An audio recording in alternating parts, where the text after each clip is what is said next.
Welcome back. Concerns have been raised about the possible infringement of freedom of speech. Should laws be adopted to criminalise hate speech and hate crimes? The NGO, the South African Liaison Office, today held a workshop on the prevention and combating of hate crimes and hate speech bill that was in Cape Town. The bill, which was tabled in Parliament earlier this year, is aimed at eradicating racism and discrimination. There have been a number of highly publicised cases of racism and discrimination in the country over the past few years. In one of them, in Cape Town, domestic worker Gloria Kente was spat on and called the K-word by her employer's boyfriend in 2013. Lesbians such as Uliswa Nkonyana from Khayelitsha have also paid the ultimate price.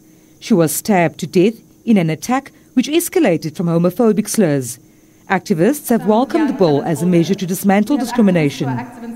It will make it possible for the court to acknowledge that most of the lesbians are killed because of their sexual orientation. Every year we know we have to go to court for our members being raped, being beaten up. Every year we know we have to do that. According to the NGO SALO, hate speech and hate crimes are on the increase globally.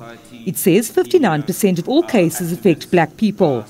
Government says public comment on the bill is due in the new year. The existing legislation that people point to is PAPUDA, the Promotion of Equality and Prevention of Unfair Discrimination Act, but those are civil remedies. So this is criminalising. Hate crimes, it's been something that government's been lobbied about for some time, and as I said, it's not creating so much a new crime, but just making existing crimes more serious. Hate speech is creating a new law, but already there's a common law crime, so we're feeling that Parliament should pass a law on hate speech.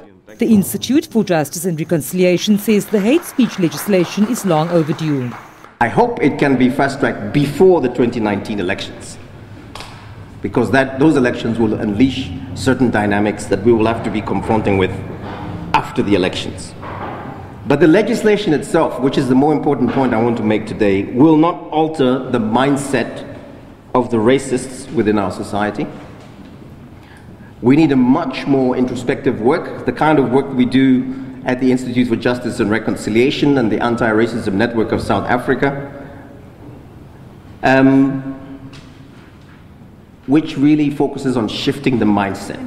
Others have questioned the necessity of the proposed legislation. Are you starting also now to join the team to censor us based on freedom of speech, which we are allowed? There are 4 grounds in the Bill of Rights that limits freedom of expression.